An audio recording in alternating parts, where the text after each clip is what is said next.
Alors, Erev Tov, Teilim 95, Tzadik E, Shiur Leilou Nishmat Yardena Batelian, qui est la belle-maman, la belle-mère, le docteur Torjman, qui est Nishmata Tserura Bitzro Chaim, que le mérite de toutes les actions que le docteur Torjman y fait à chaque semaine, que ce soit les posters, le Zoom, la même façon qu'il protège son papa Began Eden, qui protège aussi la maman de sa femme, Ben Gan Eden Elion, Tiye Nishmata Tserura Bitzror HaChaim.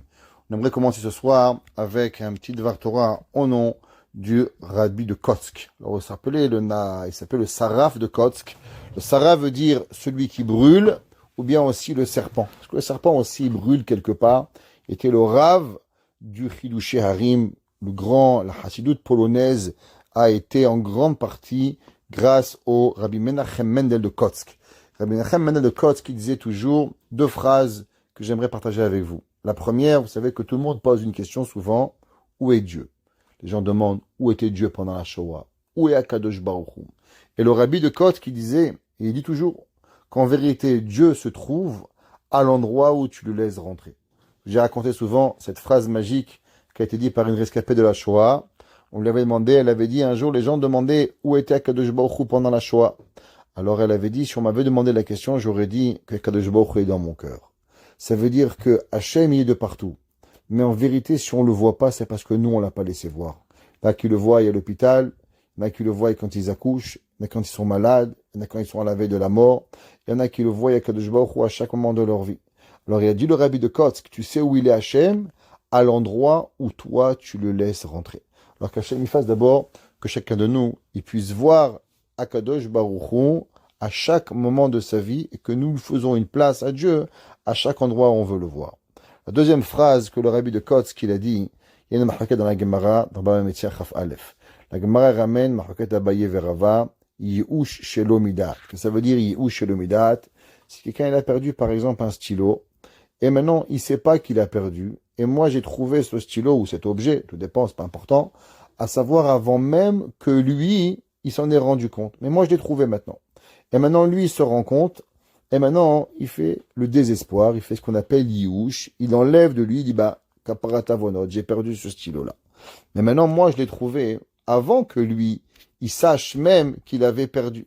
Est-ce que je peux garder ce stylo? Ou bien du fait qu'il est arrivé dans ma main, avant même que lui, il a eu la connaissance et la conscience qu'il a perdu, il m'empêche d'avoir et de garder cet objet. Ce qu'on appelle Yi'ush Shelo Midat. Rava il dit Yi'ush Shelo Midat, Have Yi'ush, c'est un bon Yi'ush, et Abaye il pense que Yi'ush Shelo Midat, la Have Yi'ush. Normalement, quand il y a une mahakat Abaye vers Rava, Alacha comme Rava. À part 6 fois dans le chasse où nous avons Alacha comme Abaye. Une des 6 fois, elle est dans Yi'ush Shelo Midat. Alacha, elle est comme Abaye. Yi'ush Shelo Midat, lo have Yi'ush. Et il dit, le Rabbi de Kotsk, qu'est-ce que ça veut dire Yi'ush Shelo Midat? Il dit que celui qui fait Yi'ush, celui qui désespoir dans la vie, alors c'est qu'il n'a pas de date. Yi'ush Shelo Midat. Il dit en vérité, celui qui désespoir, s'il n'a pas de date. Parce que si un homme, il avait du date, il avait la connaissance avec Kadosh Baruch Hu, jamais dans sa vie il arriverait au désespoir. Le Yi'ush ne peut venir seulement parce qu'il n'a pas de date. Que Kadosh Baruch Hu il fasse que nous aussi, nous connaissons jamais le désespoir et que, Hazve Shalom, toujours on a du date pour pouvoir se connecter avec Hakadosh Baruch Hu et que nous avons toujours ce da'at qui puisse nous accompagner à chaque moment. On arrive à avoir aussi jamais qu'on n'a pas de Yi'ush Shelo Midat. Perek 95. Alors, ce Perek 95, d'abord, pourquoi on le lit? Quelle est la Segouda? Pourquoi on lit ce Perek? Et pourquoi il parle? Alors, bien sûr, la Segouda, c'est marqué dans les Sfarim que celui que malheureusement, il vit dans une place, peut-être, où il y a des gens qui veulent l'influencer négativement. Alors aujourd'hui, on vit tous dans une place où, bien sûr, le monde est la tour de Babel. On est dans un monde de fous, et tout le monde essaie de nous tirer, prenant les publicités, Prenons la rue. Chacun, il veut nous vendre quelque chose. Tu rentres dans un magasin, un il veut te vendre une paire de chaussures, un il veut te vendre un foulard, un il veut te vendre une chemise. Tu sais même pas pourquoi tu es rentré au magasin et tu sors avec n'importe quoi. C'est le monde extérieur avec quoi on va arriver. Et c'est pareil dans la sainteté et c'est pareil dans l'impureté. Il y avait un jour un grand rave, il avait dit, qu'est-ce que ça veut dire bati les gani? Je suis rentré dans le champ. De quel champ on parle? On parle de quoi quand un homme il rentre dans une parfumerie, que tu veux ou que tu veux pas, ben tu sens le parfum. Quand tu rentres dans la parfumerie, ça sent bon. Tu rentres, bien sûr, chez le cordonnier, ça sent le cambouis. Ça sent pas très bon, ça sent le cuir. C'est comme ça la vie. Tout dépend qui tu fréquentes, alors on va voir qui tu es. Alors le monde, quand il est dehors, le monde il veut nous aspirer vers l'extérieur. Et c'est pour ça que l'homme il doit faire excessivement attention. Et comment l'homme il peut s'assurer de ne pas être attrapé par ce tourbillon de monde extérieur? Alors en disant le Teilim 95, et il y a une ségoula de le lire 26 fois. Et à chaque fois qu'il lira le Teilim, il dira à la fin, Yehi Ratson, s'il te plaît, Akadosh Baruch Hu, protège-moi des mauvaises personnes de cette ville et que les personnes ne m'attirent pas et ne me trompent pas avec leur impureté et il sera sauvé pour pouvoir y arriver. C'est pas pour rien qu'on lit ce Teilim, le premier Teilim, à vendredi soir. Les Choleranena, Naria, les Tsurishenu, avant qu'on va lire qui c'est qui a composé et pourquoi il a été composé, mais il faut savoir qu'on lit 6 Teilim à l'entrée de Shabbat. Ça a été instauré par le Harizal, qu'on lit les 6 Teilim, ceux qui font Kabbalah Shabbat, ils savent que on lit 6 Teilim. Et d'après la Kabbale, chacun des 6 Teilim, il correspond à un jour de la semaine. Et les Choleranena, il correspond au premier jour de la semaine, qui est dimanche. Et par rapport au dimanche, alors on va lire ce Teilim. Alors Rav Shimshon Raphaël Hirsch, il commence et il dit, pourquoi on va à la synagogue, on a fait Mincha, et maintenant Shabbat il arrive, la première chose qui arrive, c'est quoi? Les Choleranena. Alors on a donné une petite explication en disant que la raison Behemet pourquoi on a dit le Teilim, les Choleranena, c'est bien sûr parce que le Shabbat, c'est différent de la semaine. Qu'est-ce qu'on fait, Motzei Shabbat? Atachonen Adamdat, Atachonantanu. On dit à Kadosh Baruch Hu, on sépare Avdallah, se séparer de la semaine du Shabbat. La semaine, elle nous attrape, elle est dans un monde de tourbillon, on n'arrive même pas à s'arrêter 2 secondes. À peine il commence Motzei Shabbat, allez, on commence la vaisselle, le nettoyage, et on s'arrête. Wow! Déjà vendredi soir, on n'a même pas vu la semaine comme un train, un TGV qui est passé à 200 à l'heure, qui arrive. Et Béhémet, on doit dire merci Hachem. Merci à Kadosh Baruch Hu que tu m'as donné cette force de savoir arrêter, de savoir s'arrêter 2 secondes et de prendre le temps et de ne pas rentrer dans ce tourbillon de la semaine. Mais Rav Shimshon Raphaël Hirsch, il dit quelque chose d'autre. Et il dit, on sait que le Teilim 94, de quoi il parle, et il dit comme ça, je vais vous lire les mots de Rav Shimshon Raphaël Hirsch, et il dit, L'achar miken, après cela, ouais, il dit, Imshir ve'amar she'en ve'amar she'en et Israël kol siba lecharada. Il faut savoir que en vérité le peuple juif, il n'a pas à avoir aucune peur. De quoi il devrait avoir peur? Il dit Ol yiush, ou bien d'avoir quoi? D'avoir le sentiment de désespoir. Mishum, Rav Shimshon Raphaël Hirsch a écrit ça il y a 100 ans. Chez Hamas, à cause que le Hamas ve'avel et les erreurs, enam lecholim leitkayem, ne peuvent pas exister. Beseder olam Moshe Hashem. Alors qu'est-ce qu'il veut dire en vérité la traduction littérale du Rav Shimshon Raphaël Hirsch? Il dit qu'en vérité le monde, il est composé de 2 choses. Le monde en général, le vol et les gens qui essaient de vous faire tomber. Ça veut dire où vous allez dans le monde, on essaie de vous vider vos poches. Un jour, je suis rentré dans un magasin, je parlais avec quelqu'un, et le monsieur il m'a dit, qu'est-ce que vous voulez acheter? Je ne sais pas vraiment. Il m'a dit, regardez monsieur, je vais vous dire, moi mon travail, il est de vous vider les poches. Alors dites-moi qu'est-ce que vous voulez, parce que sinon c'est moi qui va choisir. Et si c'est moi qui choisis, croyez-moi, vous allez dépenser 10 fois plus que même ce que vous avez imaginé à dépenser. Et il a été au moins honnête de dire la vérité. Ça veut dire le monde, qu'est-ce qu'il veut? Hamas, aval, faire des erreurs, nous faire tomber. Et il dit Rab Shimshon Raphaël Hirsch, attention, dans la création du monde, le Hamas et les erreurs et les avérotes ne font pas partie de la création du monde. Incroyable comment Rab Shimshon Raphaël Hirsch, il n'a pas dit le mot Gezel, mais il a dit le mot Hamas. Pour nous rappeler à combien en vérité l'histoire elle est actuelle. On est 100 ans plus tard et Rab Shimshon Raphaël Hirsch nous parle de quoi? Et il nous parle de Hamas. Et il nous dit à quoi il continue le Mizmor 95. Et il dit Masiach da'atenu mikol ha'marshavot. Et il dit quand l'homme il voit ce qui se passe, comme ça qu'il dit, quand l'homme il voit le Hamas grandir dans le monde, alors bien sûr physique et spirituel, le vol et ce qu'on voit la barbarie en Israël, alors normalement l'homme il va avoir de la tristesse, la hatzvut. L'homme il regarde, il dit c'est pas possible. Il y a des gens qui tuent des femmes, des enfants, des barbares, et les gens qui crient Free Palestine. Et là, tu te dis, mais je comprends pas. Comment, où il est le monde? Comment on arrive? Ça amène Béhémet à regarder ça, si on n'avait pas la Emouna, ça nous donne un peu difficile dans le cœur. Ça nous donne la tristesse dans le cœur. Al savalenu achitzoni. Il dit pourquoi? Sur notre souffrance extérieure. Betsairenu lanu et galutenu kemasa sheni bamidbar. Et il dit pourquoi? Il dit quand on regarde ça, quelle est la raison pourquoi nous avons tellement de souffrance? Il dit il faut savoir un exemple. Un homme qui a été brûlé, Dieu préserve. Chaque fois qu'il va voir du feu, qu'est-ce qu'il va avoir? Ça va lui rappeler le moment où il a été dans un feu.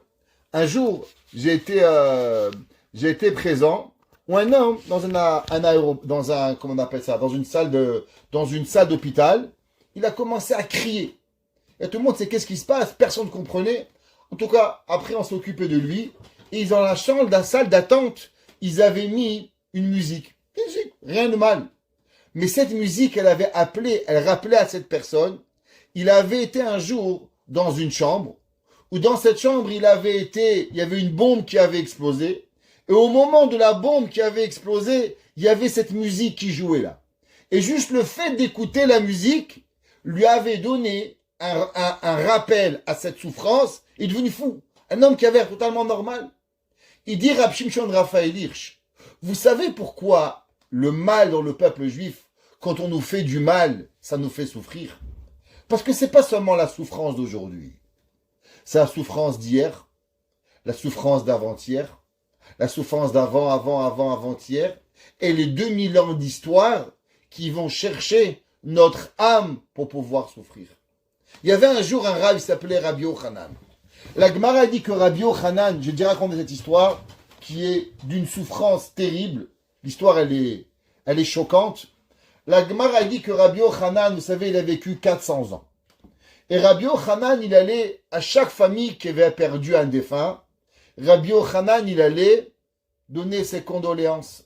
Il allait à chaque famille venir donner ses condoléances. Et au moment où il arrivait, Rabbi Yochanan, il avait un collier. Et dans ce collier, il y avait une petite dent. Et il disait aux gens, vous pleurez, vous avez perdu quelqu'un, regarde la dent. Ça, c'est la dent de mon 10e enfant. Rabbi Yochanan avait perdu 10 enfants. Le Sefer Haruch, il dit, comment Rabbi Yochanan avait perdu son 10e enfant? Dieu préserve, un jour, chez lui à la maison, vous savez, à l'époque, il n'y avait pas comme maintenant des chauffe-eau où on chauffe l'eau. Alors sa femme, elle avait préparé une grosse marmite pour chauffer de l'eau pour que tout le monde puisse se laver. Et elle avait chauffé un grand chaudron de centaines de litres d'eau. Et il avait un petit bébé. Et le petit bébé, il a grimpé et il est rentré dans la bouilloire. Et Dieu préserve, il est mort. Et quand il est mort, il a fondu. Et il est resté qu'une dent. Et Rabbi Yochanan, il a pris cette dent. Il a mis autour de son cou. Et à chaque fois qu'il allait voir un homme qui était triste, il disait, comment toi tu es triste? Tu vois pas qu'est-ce que Hachem il m'a fait? Et moi j'ai gardé le sourire. Din garma de Ashirabir. Akadosh Baruchou, il m'a donné la force de continuer la vie. Mais un jour, Rabbi Yochanan, il a rencontré quelqu'un. Cette personne, elle s'appelait Rish Lakish. Qu'est-ce qui s'est passé avec Rish Lakish? Rish Lakish était un sauvage, un chef de brigands, et Rabbi Yochanan est en train de faire un bain. Et au moment où il est en train de faire le bain, Rish Lakish pensait que c'était une femme qui se lavait. Alors bien sûr, il voit une lumière. Rabbi Yochanan était d'une beauté rare. La Gemara dit, si tu veux comprendre la beauté de Rabbi Yochanan, tu prends un verre en argent, tu le nettoies, comme si qu'il vient juste de sortir du magasin d'argenterie, où il est tout brillant, tu le remplis de graines de grenade, tu mets autour de ce verre des pétales de rose rouge, et tu le mets au soleil. Et entre le gris, le rouge, le rose et le soleil qui frappe sur cette lumière, te donnera une couleur éblouissante, sera 1/60 de la beauté de Rabbi Yochanan. La Rabbi Yochanan était d'une beauté incroyable. Rish Lakish, il est sûr que c'est une femme, alors il veut la violer, simple. Alors il saute dans la mer pour violer cette femme, et là qu'est-ce qu'il arrive? Il se voit face à face avec un homme. Rish Lakish, il est en choc, et Rabbi Yochanan comprend ce qui vient de se passer. Le chef des brigands qui est face à lui. Alors Rabbi Yochanan, il lui dit, sûrement que tu pensais que j'étais une femme? Il lui dit oui. Il dit, sache que j'ai une sœur encore plus belle que moi. Fais tes chouvas et je te donnerai ma sœur en mariage. Rish Lakish accepte et Rish Lakish va aller à la yeshiva. Rish Lakish il va devenir l'élève compagnon de Rabbi Yochanan. Qu'est-ce que ça veut dire l'élève compagnon? Pas seulement l'élève, mais il va aiguiser la tête de Rabbi Yochanan. Quand Rabbi Yochanan disait permis, Rish Lakish disait interdit. Quand Rish Lakish disait interdit, Rabbi Yochanan disait permis. Et ils vont se bagarrer comme ça.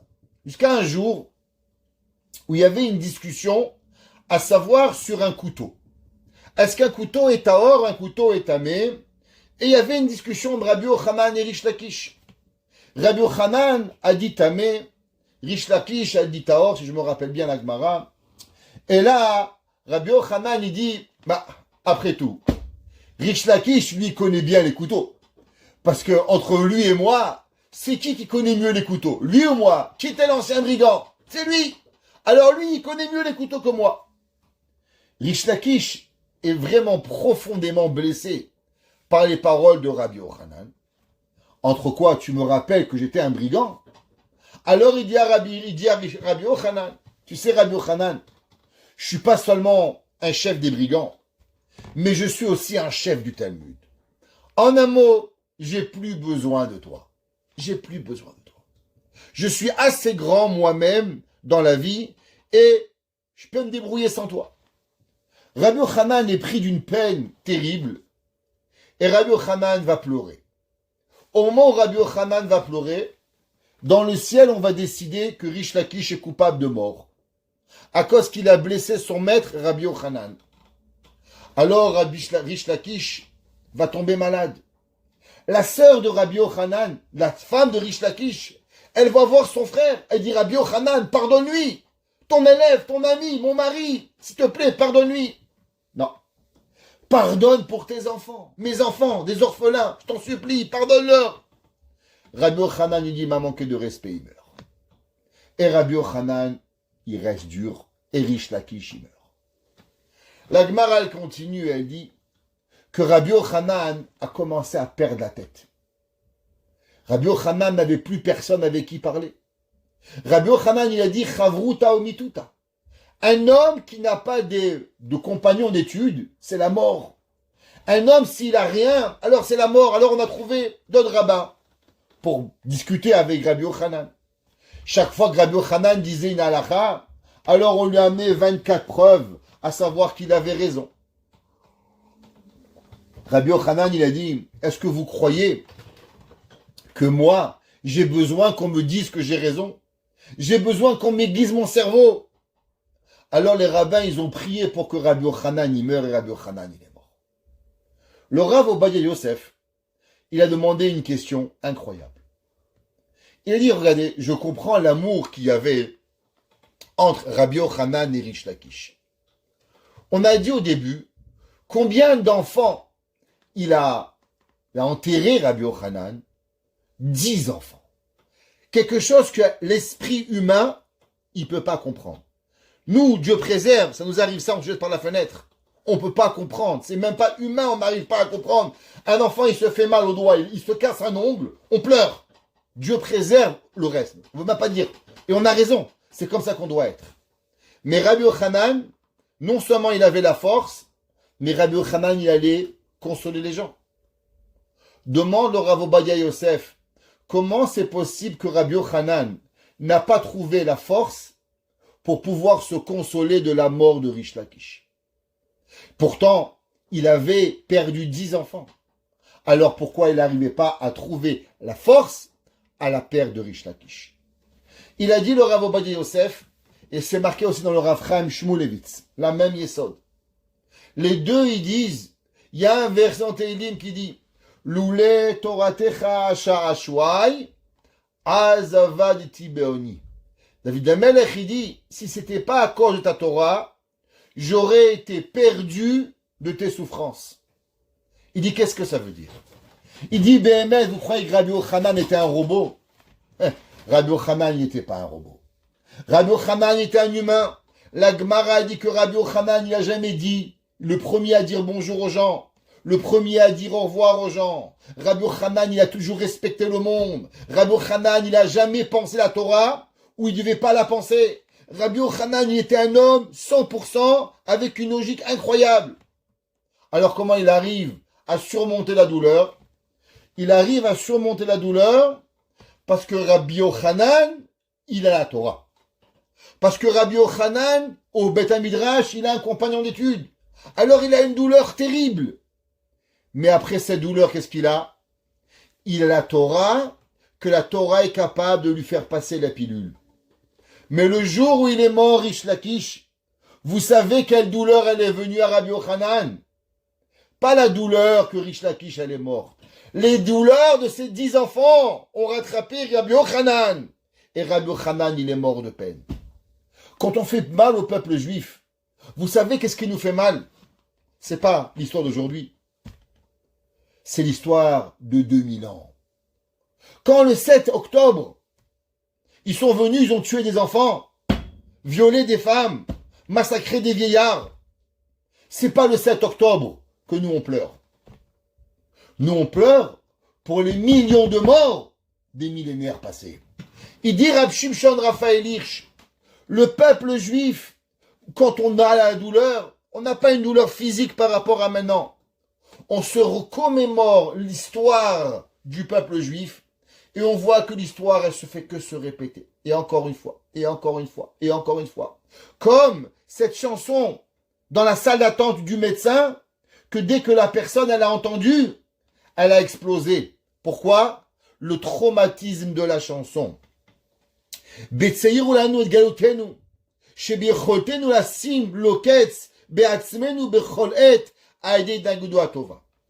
dit Rab Shimshon Raphaël Hirsch, mais attention, vous allez voir que dans ce verset, dans ces psukim, il y a quelque chose d'incroyable.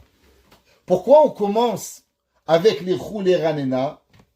Parce que c'est vrai, la souffrance est grande, la douleur est terrible, seulement on sait qu'il y a possible de fin.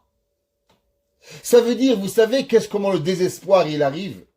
Le désespoir il arrive parce qu'une personne, elle croit qu'elle est plus capable de supporter.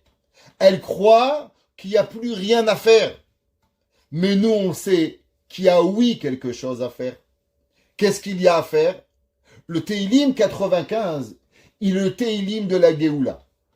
Alors au moment où la semaine elle finit, au moment où on a pris des claques au travail, dimanche, lundi, mardi, mercredi, jeudi, ta femme, ton beau-père, ta belle-mère, tes enfants, le PV, les factures qui n'arrivent pas à arriver, les taux d'intérêt qui font qu'augmenter, t'en peux plus. Tu dis, mais c'est quand que ça va s'arrêter? Et là, Shabbat, il rentre. Au moment où Shabbat, il rentre, tu dis, les chou, les ranena, l'Hachem, nari aletsur isheinu. Alors, automatiquement, tu dis, ah, il y a une possibilité que ça s'arrête. Quand? À travers la Géoula. Mizmor ze pone elenu, kede leashlim besimcha. Et dit, vous savez qu'est-ce qui fait ce chant? Ce chant, il nous amène dans la joie. Masaze le orechadorot. Il dit Rab Shimshon Raphaël Hirsch, tu sais qu'est-ce qui a tenu les Juifs à travers les millénaires de souffrance pour arriver à continuer? Eh bien, c'est le Tehillim 95. Le Tehillim 95 va nous aider à surmonter les épreuves. ובכך לסלול את הדרך לעבודת השם, הכלל עולמית עלי אדמות. Et il dit, c'est ça pour ça qu'on commence tous les vendredis soirs avec ce chant, pour se demander, tu sais comment on a tenu? Alors viens, on va t'expliquer. Alors avant qu'on commence, le premier mot, l'echou. L'echou neranena. Neranena, on sait, ça veut dire chanter. Alors que veut dire le mot l'echou? Normalement, le mot l'echou, il veut dire quelque part qu'on doit aller. Qu'est-ce que ça veut dire? Allons chanter. Qu'est-ce que ça veut dire allons chanter? C'est quoi? Allez, on fait une chorale. Qu'est-ce que David Amelech il dit? L'echou neranena. David Amelech, il avait des chorales avec lui. C'est comme la synagogue ashkénaze qui font la chorale. Avec, c'est pas ça. C'est quoi David Amelech? C'est quoi l'echou neranena l'Hashem? Nari al-Tsurishenu. Qu'est-ce que ça veut dire le mot l'echou? Alors, il y a plusieurs explications à cette terminologie de l'echou. Alors, on a le Radak. Le Radak, il dit que d'abord, le mot l'echou, ça veut dire les arèses. Il dit, il faut se dépêcher. Vous savez, c'est comme quelqu'un, il a une possibilité, comme on vient d'expliquer, que c'est le début. Alors, l'homme, il est pressé. Il dit, que veut dire le mot l'echou? Il dit, le Radak, l'echou veut dire dépêchons-nous pour venir chanter à Akadosh Baruch Hu. Comme ça qu'il dit le Radak. Et il dit Keyomru Israël b'mot haMashiach ish le'achiv. Il dit pourquoi? Parce que ce verset, il parle au moment où Mashiach il va arriver. Alors un homme va dire à son frère Shiranenu la'el sheoshiam. Que chaque juif va dire allez, viens, vite, viens, on va chanter à Akadosh Baruch Hu. Ou kvar pirashnu kimilat lechu velech. Ou bimkomot inyan zeruz amaase. Il dit le Radak qu'à chaque fois qu'on va voir qu'une action, elle va devoir être faite avec empressement, alors elle va être l'echou. L'echou, comme lech lecha, va, vite, sors. Il dit le Radak, pareil, l'echou neranna, allons chanter. Lecha naasa bena besimcha, lecha nikshat avenu, comme c'est marqué à propos des filles de Lot, qu'elles ont dit les Chouvenarcheva l'Irmia Marchavot, et il ramène plusieurs exemples, le Radak, à propos de cela. Alors, comme on a expliqué, qu'il y en a qui disent que le mot l'echou, il veut dire d'abord de se dépêcher. Dépêchons-nous. Par rapport à quoi? Il est par rapport au moment où la galoute, elle va venir. Et il dit, Ve'od melamed otam shekol haolam shel Hashem v'hu mashgiach al ma'aseh bnei adam. Alors, il y en a qui disent que c'est quoi il parle ce verset, c'est psukim. Elle parle principalement de la grandeur d'Hachem et qu'on demande à chacun de nous, dans tout le monde, de parler de cette grandeur de Dieu et chacun, la tête, les ish kedarkav ou kefim alalav ou mochiach otam nishmoa bekolo et que Akadosh Baruch Hu demande qu'on écoute sa voix et qu'on ne devienne pas comme les Juifs dans le désert. Que malheureusement, dans le désert, on va pas, qu'ils ont écouté, ils ont vu Hachem et pourtant, ils ont mis Hachem à l'épreuve. Ça, c'est le Meiri. Le Radak, comme on a expliqué, il dit que ce verset, il parle du temps de Mashiach, qu'on va venir et qu'on va chanter.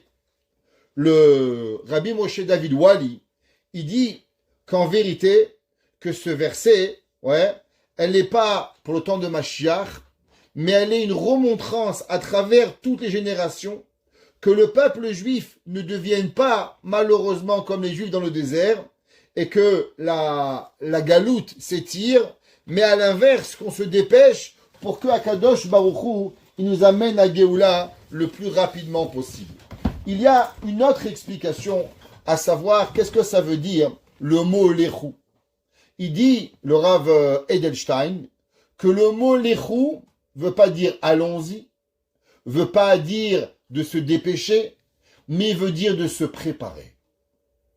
Il dit en vérité, c'est quoi l'echou neranena? On a parlé souvent, vous vous rappelez, du seul mot qu'on se rappelle de Miset Sharim, un seul mot. Réflexion. Hitbonenut. Parce que tout doit être fait avec de la réflexion. Alors il dit pareil. Qu'est-ce que ça veut dire le mot lechou? Lechou, la racine du mot lechou veut dire hachana, préparation.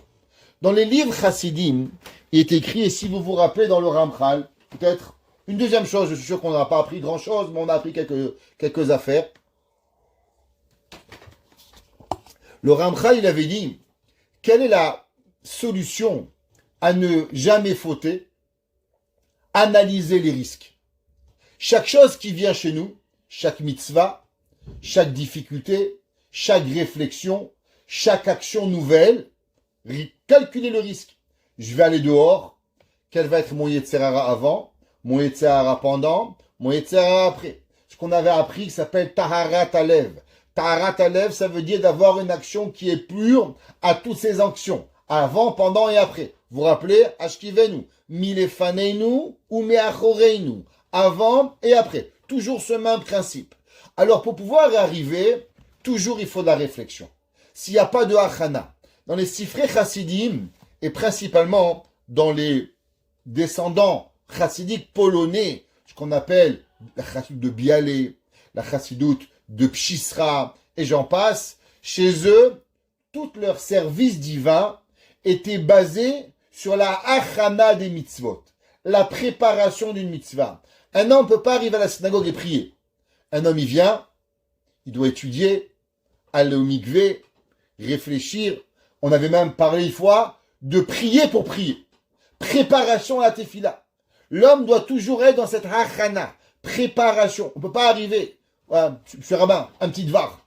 C'est des cartes qu'on sort. Ça n'existe pas. Il faut réfléchir. Il bonenout. Réflexion pour avoir. Pareil, quelqu'un il doit avoir cette réflexion de pouvoir arriver. D'où est-ce qu'on voit que le mot lechou, il veut dire préparer.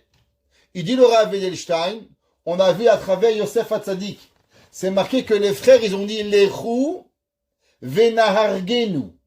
Qu'est-ce que ça veut dire lechou venahargenu? Allons-y et tuons-le. Il était là-bas devant. Pourquoi il devait aller? Il dit, tu vois que le mot lechou veut dire quoi? Prépara. Ça veut dire, pour pouvoir tuer Yosef, aller réfléchir. Est-ce que Yosef était coupable de mort? Était pas coupable de mort? Alors, ce qui va arriver?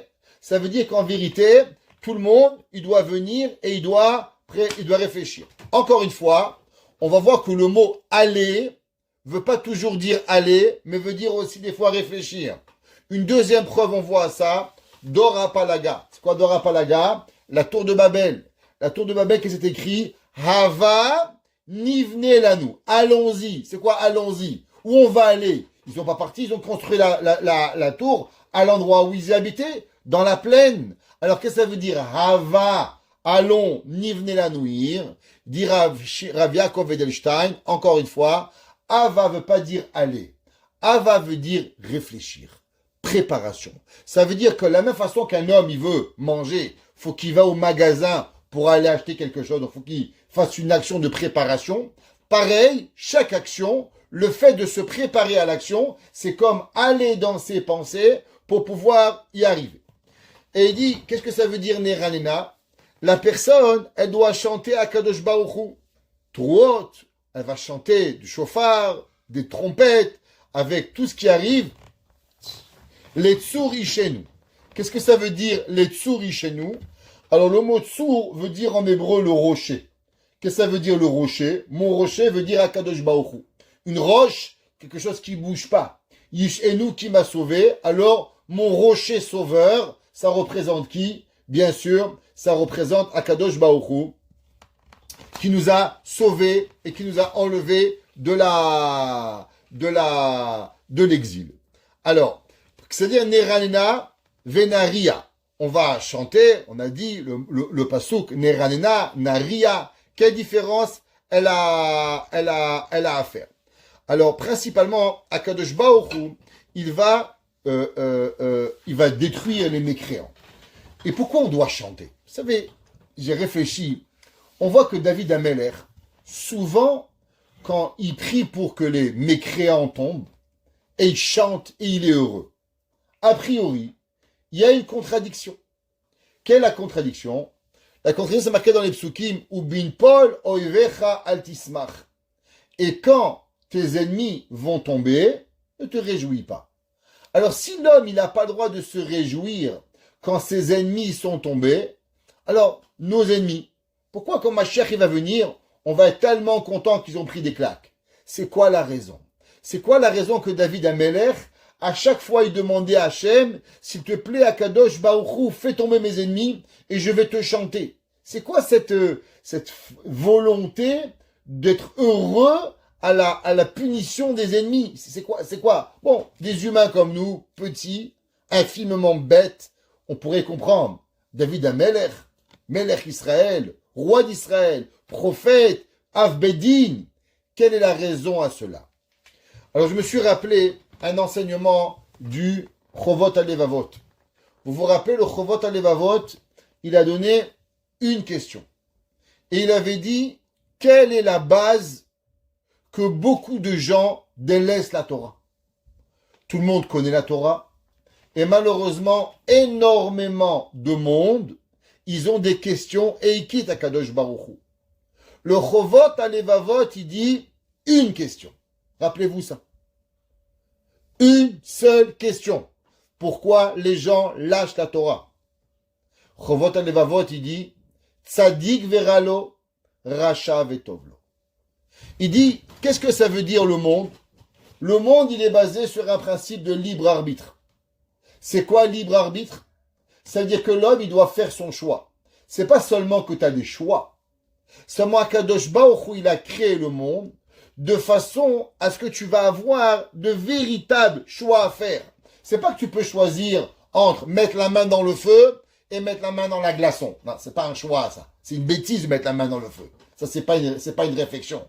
Alors, qu'est-ce que ça veut dire avoir un choix? Avoir un choix, c'est quand tu vas avoir devant toi une situation difficile et tu vas devoir choisir, pas par rapport à ce que tu vois, mais par rapport à ce que tu sais quelle est la vérité pour pouvoir y arriver. Alors, pour ça, je vais vous raconter une histoire. Peut-être que je vous l'ai déjà racontée. Dans les avions israéliens, il y a à peu près 20 ans de ça, dans les avions de chasse israéliens, vous savez, les avions de chasse, ils vont tellement vite qu'au bout d'un moment, ils savent plus s'ils ont la tête en bas et les pieds en l'air, ou les pieds en l'air et la tête en haut. Ils savent pas. Pourquoi? Parce qu'ils volent tellement rapide à Mach 5, Mach 6. Alors ils ont devant eux une jauge qui leur dit est-ce qu'ils sont la tête en bas ou ils sont la tête en haut. Et un jour, il y avait 2 soldats israéliens, 2 pilotes, qui étaient en train de piloter. Maintenant, vous savez que en volant la tête en haut, la tête en bas, pendant quelques minutes, le sang peut monter dans votre cerveau et vous vous évanouissez. Et vous pouvez mourir. Bien sûr, on parle, il roule à 4-5 000 à l'heure. Ça prend quelques minutes et c'est fini. Et il y avait 2 Israéliens qui volaient. Et ils volaient entre des nuages. Un à l'endroit et un à l'envers. Alors celui qui est à l'envers, il dit à son copain, mon coco, tu es en train de rouler à l'envers, tu vas t'évanouir. Et l'autre, il lui dit, non mon coco, c'est toi qui roules à l'envers et c'est toi qui vas t'évanouir. Et il dit, non, c'est toi qui roules à l'envers. Et celui qui essaie de convaincre l'autre qui est à l'envers, en vérité, c'est lui qui est à l'envers. Et les deux, ils roulent et chacun essaie de convaincre l'autre en lui disant, tu es à l'envers. Alors l'autre, il lui dit, mais regarde ta jauge. Il lui dit, mais ma jauge, elle est défectueuse. Je te dis que je roule à l'endroit, et toi, tu roules à l'envers. Et celui qui roulait à l'endroit, il lui dit, David, tu es mon ami, je t'aime, s'il te plaît, écoute-moi. Il dit, Shimon, c'est moi qui t'aime. S'il te plaît, remets-toi à l'endroit. Tu es à l'envers, les deux, on va se faire tuer. Et l'autre, il lui dit, mais non, c'est toi qui roules à l'envers. Et là, les deux, ils se battent. Et là, au bout d'un moment, le Shimon, il dit à David, je t'en supplie, David. Regarde, ta main gauche, elle commence à devenir un petit peu engourdie. Il dit, c'est vrai.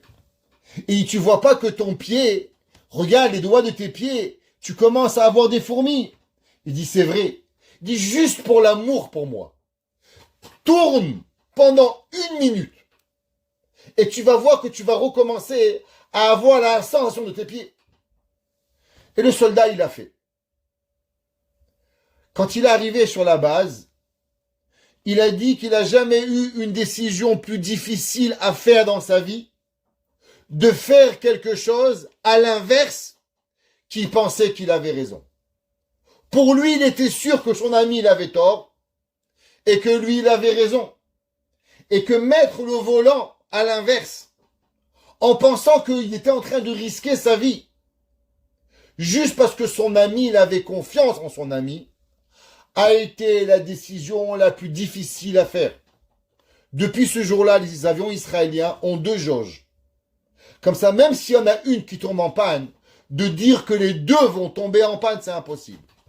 Dans les goïms, ils pensent pas assez grands comme les juifs. Ils ont besoin que d'une seule. Nous, on est trop intelligents. Il nous faut 2.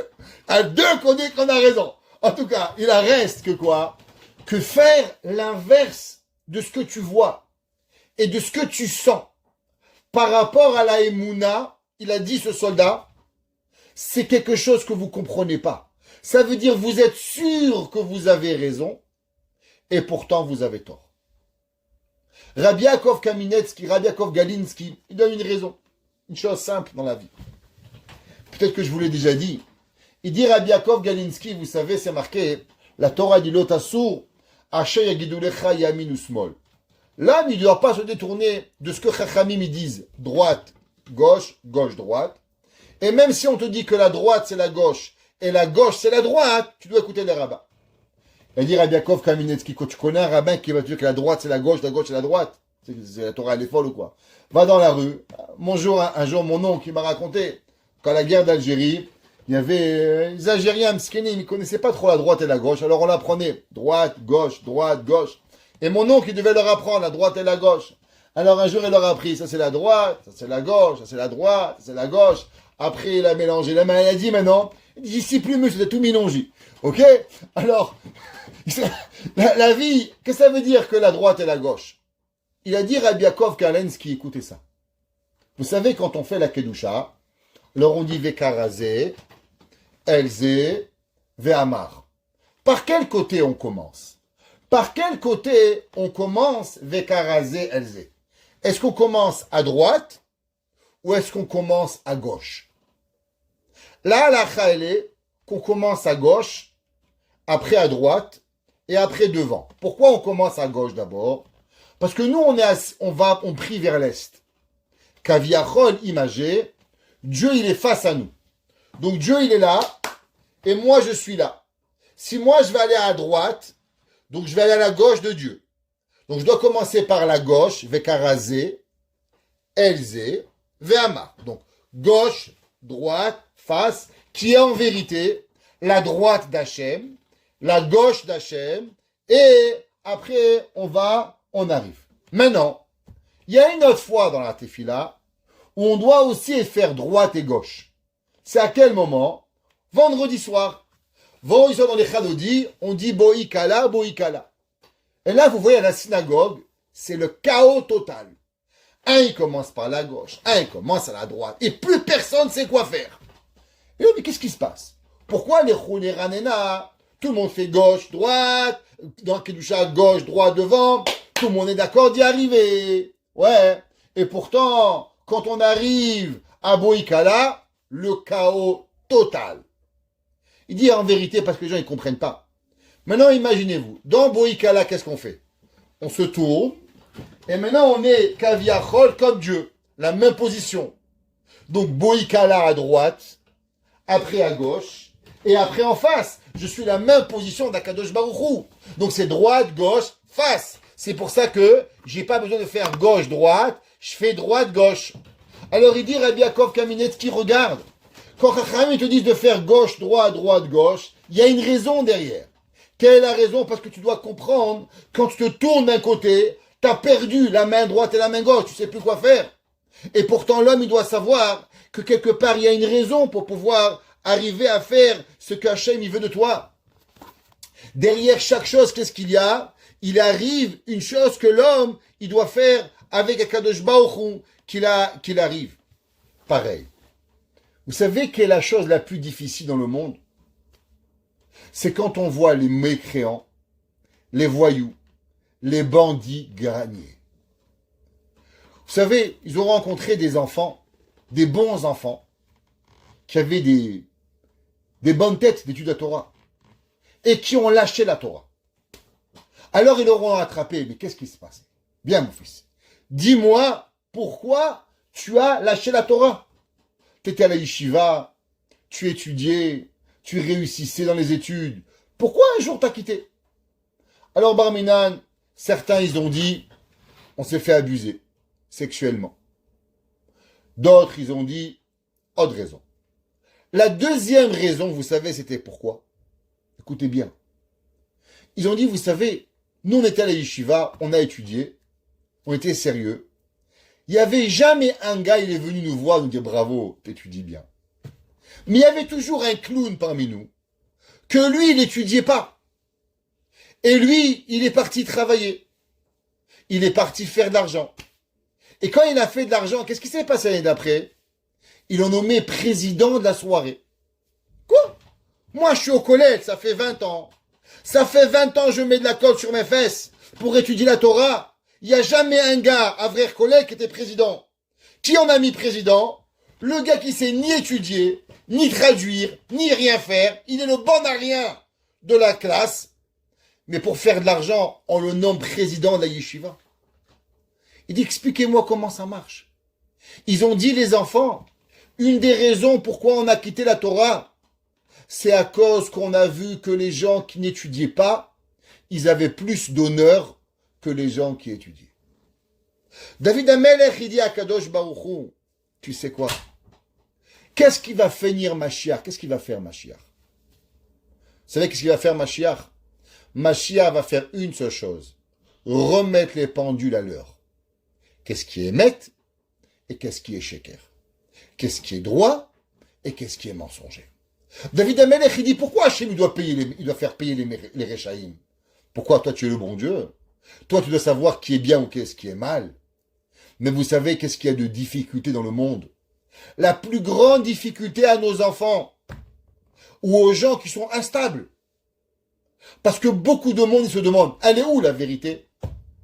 Elle est où le Hémet?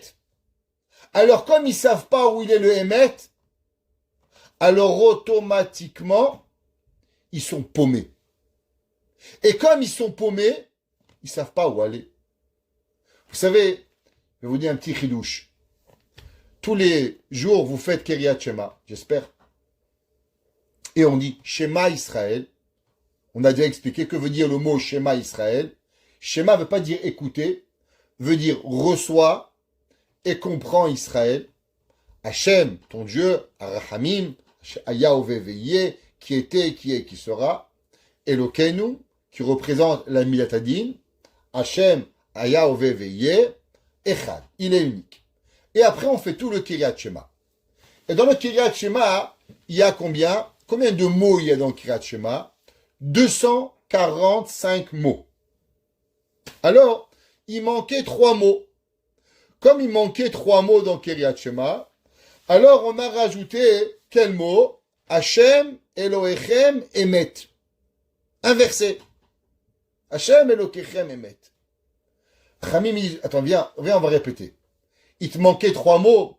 T'as pas trouvé d'autres versets à me dire que Hachem, Elohechem, Emet. C'est bon, c'est un beau verset, je comprends. Mais tu peux trouver El Melech Neeman, Vayeshev Yitzhak Bigra. Il y a plein de versets dans la Torah qui font 3 mots.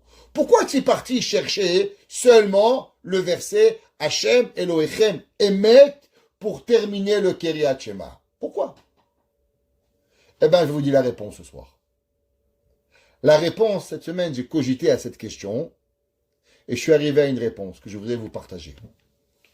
Pour écouter, on doit être sûr de la vérité.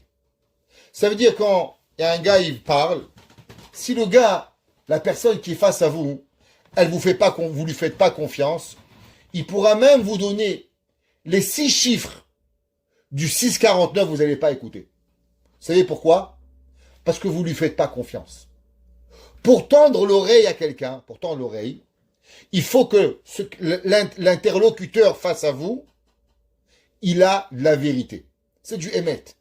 Dès qu'il y a un soupçon de mensonge, alors tu peux pas avancer. Tu n'y arrives pas. Hachem te dit, Shema Israël, écoute Israël.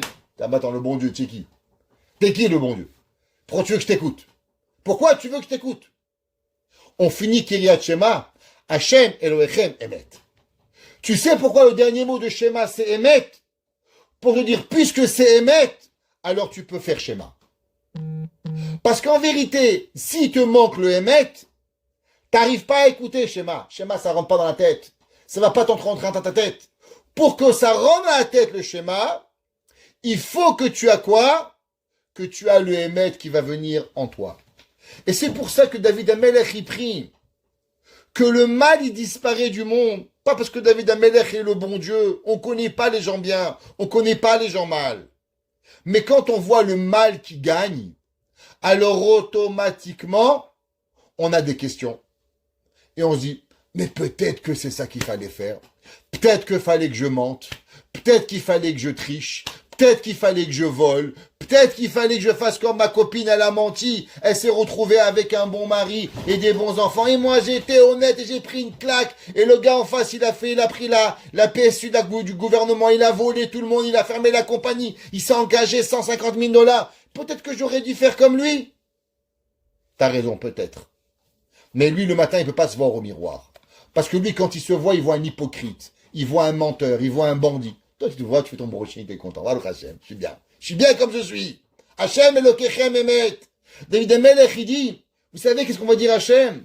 Naria, on va chanter, on va être heureux avec Hachem, les tsouris chez nous. Pourquoi? Parce que Hachem, quand il va envoyer le mal, il va l'enlever. Alors on va voir la vérité, qu'est-ce qu'Akadosh Baruch Hu il veut de nous.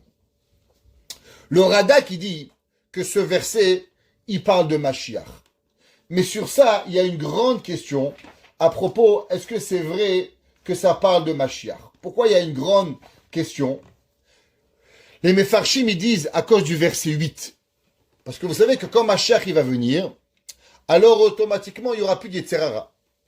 Alors pourquoi le verset 8, il dit Al takshu levavchem, ne durcissez pas votre cœur, Kim riva, avec de la bagarre, Keyom Masa Bamidbar, comme vous avez testé Dieu. Mais je comprends pas. Si Mashiach il va venir, alors pourquoi on va tester Hachem? Mais quand Mashiach il va venir, il y aura plus de tests, il y aura la vérité qui va venir. Hachem il va être là. Alors automatiquement, pourquoi on va avoir un test? Alors les Mefarshim de là, ils disent un secret. Alors un petit secret que vous savez pas. Je suis sûr qu'il n'y a aucun d'entre vous qui savait ça, mais je vais vous le dire ce soir. Secret kabbalistique. Le temps messianique, comment va se passer les temps messianiques? Alors les Mefarshim, ils disent qu'en vérité, les temps messianiques, ils vont être un temps composé. C'est pas un passé composé, ça va être un futur composé. Il y a le présent, tout le monde y connaît. Il y a le passé composé de bien et de mal. Et il y a aussi un futur composé. Qu'est-ce que ça veut dire un futur composé? Ça veut dire que Akadosh Baruch Hu, Berachama Vidbarar, dit le Radak, que quand Mashiach il va venir, il va y avoir deux étapes.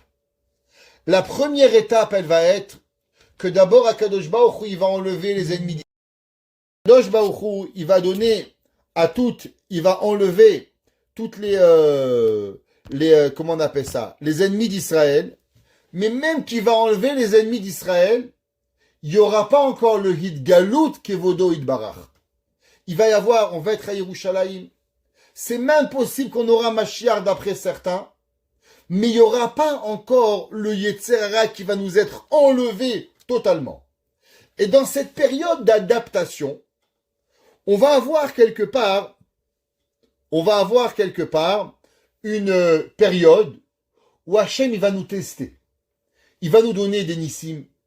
Il va nous ramener en Eretz Israël. Les goyim ne vont plus être à nos trousses, mais on aura encore un Yetzerara. Et durant cette période-là, qu'est-ce qui va se passer? Akadosh Baruch Hu, il va nous tester. Comment on va être? Est-ce qu'on va remercier Hachem? Est-ce qu'on va être bon avec chacun?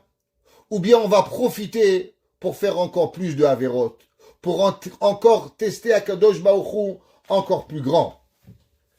Et il dit, regardez l'époque où on était dans le Midbar. Intéressant. On est sorti de l'exil, d'Égypte, On a été massacrés, on a été tués, on a été malheureusement massacrés, hommes, femmes, enfants. On a été pris dans le Midbar. Dans le Midbar, Hachem nous a donné à manger, Hachem nous a nourris, Akadosh Baruch Hu nous a protégés, mais Hachem nous a pas amenés en Eretz Israël. Vous voyez qu'il y a eu un certain temps d'adaptation entre le moment où on est sorti de l'exil ou au moment où on a été amené en Eretz Israël, où on a construit le Beth Amikdash. On avait le Mishkan, on a eu Moshe Rabbeinu, on a eu ce moment d'adaptation. Et à ce moment-là, on a vu Hachem, on a vu les miracles, on a vu l'ouverture de la mer Rouge, on a vu tout ce que vous voulez. Mais je vous pose une question. Est-ce que durant cette période-là, le peuple juif, il a arrêté de se plaindre à Kadosh Baruch Hu? Ou malgré cela, malgré qu'il n'avait pas de problème de Parnassa, il n'avait pas de problème d'habits, il avait Moshe Rabbeinu, il a vu Hachem, il a vu tout. Mais encore, il a testé à Kadosh Baruch Hu. Il dit le Radak, expliqué par Rabbi Yaakov Edelstein, que durant la période que Mashiach va venir, on va avoir exactement la même chose. Comme on a dit souvent, que toute la sortie d'Égypte, elle est en vérité le micro Mashiach qui va venir. Ça veut dire que c'est ce qui s'est passé, va de nouveau nous rapprendre. On va avoir encore une période où on va s'adapter. Et d'après certains, ça va être aussi 40 ans. Sachez-le. De la même façon que ça a pris 40 ans pour qu'on passe de Yetziat Mitzrayim dans le désert et dans le désert qu'on arrive en Eretz Israël. Et c'est pour ça que c'est marqué dans certains Midrashim que quand est-ce qu'elle va avoir lieu Triat Hametim, résurrection des morts, et bien d'après certains, elle aura 40 ans après la venue de Mashiach. 40 ans! Pourquoi? Ben oui. Pareil, encore une fois. Sorti de la galoute, on va être en Eretz Israël, on va avoir un pays, les nations vont arrêter de nous embêter, on va être testé par Akadosh Baruch Hu pendant 40 ans, à savoir est-ce qu'on va avoir la Emouna, et après, on aura Mashiach véritablement qui va nous enlever. Et c'est pour ça que dans le Passouk Chet, David Amelech il dit Al takshu levavchem. Vous allez voir Dieu, vous allez ouvrir de la mer Rouge, vous allez tout avoir, vous allez voir des choses incroyables. Ne répétez pas les mêmes erreurs. Ne répétez pas que même que eux, ils ont vu Akadosh Baruch Hu journalièrement, mais encore ils se sont plaints à Akadosh Baruch Hu. Haz v'shalom. Apprenons de nos erreurs, et de ce moment-là, Nekadema Panav Betoda. On va venir et on va remercier Akadosh Baruch Hu. Et on va dire merci à Hachem. Il dit le Metsudot, qu'est-ce que ça veut dire Nekadema Panav Betoda? Le Metsudot, il dit la chose suivante, et je vous lis. Il dit le Metsudot David. Oula, il est où? Voilà, Mechila. Il dit le Metsudot, qu'est-ce que ça veut dire? Il dit qu'en vérité, la personne, Nekadema, Nekadem atzmenu, lavo mul panav be'ot sfataim, leodot lo alatova haba'a. Il dit le Metsudot, on avait rappelé un des premiers cours dans Teilim, je ne sais pas si vous vous rappelez au nom du Baal Shem Tov, que le Baal Shem Tov, il avait dit, comment faire pour que Akadosh Baruch Hu vous donne ce que vous voulez avant même que vous l'obteniez? Il avait dit le Baal Shem Tov, vous vous rappelez, que celui qui remercie Hachem au moment où il a le mal, avant même que Akadosh Baruch Hu lui donne le bien, alors il force Dieu à donner le bien. Il dit le Metsudot, ça, Nekadema. Qu'est-ce que ça veut dire? Nekadema Panav Betoda. Le mot Nekadem, ça veut dire on va précéder. Il dit le Metsudot, qu'est-ce que ça veut dire Nekadema Panav Betoda? Il dit on va se précéder nous-mêmes à venir face à Akadosh Baruch Hu en le remerciant sur les bienfaits qu'il va nous donner. Ça veut dire que l'homme, qu'est-ce qu'il doit faire? Il ne doit pas attendre qu'Hachem il lui donne le bien pour le remercier, mais l'homme, il doit véritablement mettre Akadosh Baruch Hu, remercier Hachem avant que Hachem lui donne, et si l'homme il remercie Akadosh Baruch Hu avant qu'il lui arrive, alors Behemet Akadosh Baruch Hu il va lui donner. C'est marqué dans le Zekan Aaron, un des grands commentateurs. Il dit, vous savez, il y a un verset dans Iyov. Iyov, il écrit dans le pasuk et il dit, Mi hikdimani. Il a demandé Iyov, qui c'est qui a devancé Dieu? Personne. Alors, tu as une maison, c'est grâce à moi. Tu as à manger, c'est grâce à moi. Tu as un arbre, c'est grâce à moi. Tu as la terre, c'est grâce à moi. Migdimani. Qui m'a devancé? C'est impossible. Demande le Zekan à Aaron, comment c'est marqué le verset? Traduisons les mots. Nekadema panav, on va devancer son kaviachol Hashem. Le Metsudot, il a dit, on va devancer le remerciement avant qu'il arrive. Mais en vérité, si on traduit littéralement le verset, ça veut dire on va devancer Dieu. Alors il demande le Zekan à Aaron, mais c'est pas possible de devancer Dieu. Parce que Hachem il est toujours là. Tu pourras jamais arriver. Je peux arriver au travail avant mon patron. Je peux arriver à la synagogue avant le rabbin. Je peux arriver à la maison avant ma femme. Je peux arriver aux courses avant qu'on ouvre la porte. Mais je peux pas arriver avant le bon Dieu parce que le bon Dieu est toujours là. Donc si le bon Dieu est toujours là, alors qu'est-ce que ça veut dire je vais devancer Dieu? Comment ça fonctionne? Qu'est-ce qui arrive? Ouais.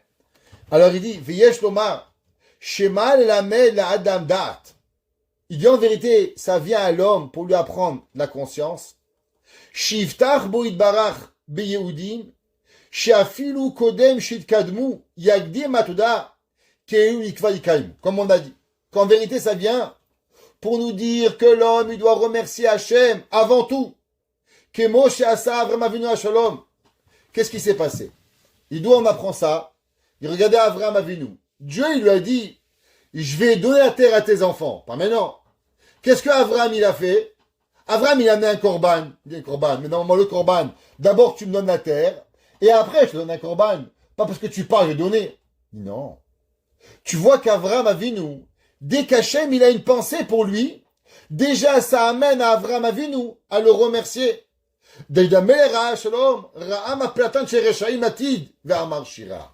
Et il dit, la Gemara dans Masechet Brachot, Dafioud, elle dit, pareil David Amelech. David Amelech, il a chanté en remerciant Hachem de quoi? Pas de ce qu'il a vu, mais de ce que Hachem va faire au futur. C'est qu'il n'est qu'adema panav. C'est qu'en vérité, l'homme, il doit remercier, comme on a dit dans le Metsudot, que chaque chose qu'on sait qui va arriver, alors on doit remercier Akadosh Baruch Hu. Remercions Dieu qu'on fait partie d'un peuple, qu'on va avoir une histoire. Remercions Dieu qu'Hachem nous a donné un hope, de la confiance, de l'espoir, qu'un jour ça va changer. Déjà cela, il est suffisant pour remercier Akadosh Baruch Hu. Pourquoi? Alors Pasuk Gimel, qui est El Gadol Hachem, car Dieu il est grand, ou Melech al Kol Elohim.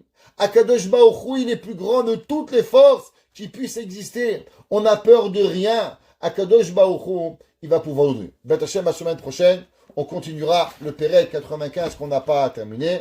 Baruch Hana Leolam. Amen ve Amen.